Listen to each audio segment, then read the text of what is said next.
Okay, here's a tracking scenario. You're walking along and the deer is holding a line and going in a straight through the woods, cross country, whatever. He's holding a line and he's walking steady and straight. Pulls up and does a stop and then proceeds into some thicker woods and he does an elbow. Now the conditions are like leaves or crusty snow. It's noisy, but the woods themselves are quiet so that the deer could hear you coming easily. There's little or no wind and it's pretty thick where the deer is gone. I'm going to start calling at this elbow on, but when I get to here, I'm going to stop for a long period of time and just listen and make sure that he's not right here someplace, and he will wonder what I was. He'll hear crunch, crunch, crunch, crunch, crunch, and it'll stop. Now he's going to be paying attention. Now, as I start walking into the brush and I'm working my way towards him, I'm grunting and calling because I'm quite sure he's going to see or hear or both first.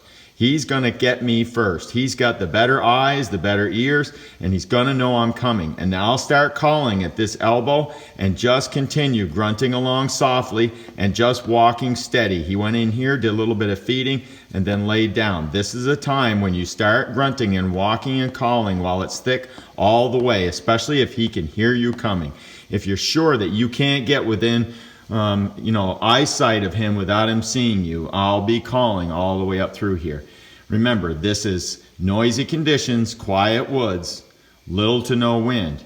If there's a lot of wind and I can work my way in here and he's not going to hear me, then I want to get as close to him as I can without him detecting me. But if he's going to detect me before I'm likely to detect him, then I'm going to do my grunting. I'm going to do maybe a snort wheeze. I'm going to stop a lot. I'm going to call a lot. I want him to make a mistake. I want him to at least let me come around out into the open so we can see each other and I've got a chance.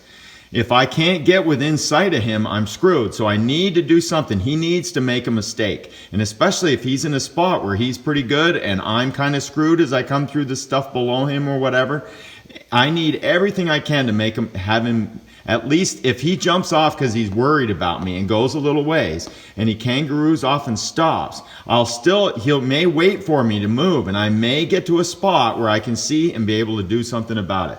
That's one of the conditions, and that's where I would normally start calling, is as soon as I leave the elbow and I go into the thick stuff with him, I might just as well grunt and maybe jump him back a little bit, but he'll still look back. When deer look back, that has killed a lot of deer, and that's worked good for me.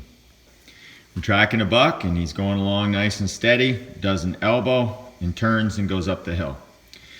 The conditions, it's soft snow, it's wet and it's rainy, which makes the woods real nice and quiet. You have nice quiet tracking conditions. There's lots of wind because that makes it noisy. We have lots of wind and they're fairly open woods. When I'm tracking right along, I'm not going to call. I'm just going to keep sneaking and peeking and working my way even through the thick stuff. And it's not too likely that the deer is going to see me, so I can work my way right up through and I'll get as close to him as I can.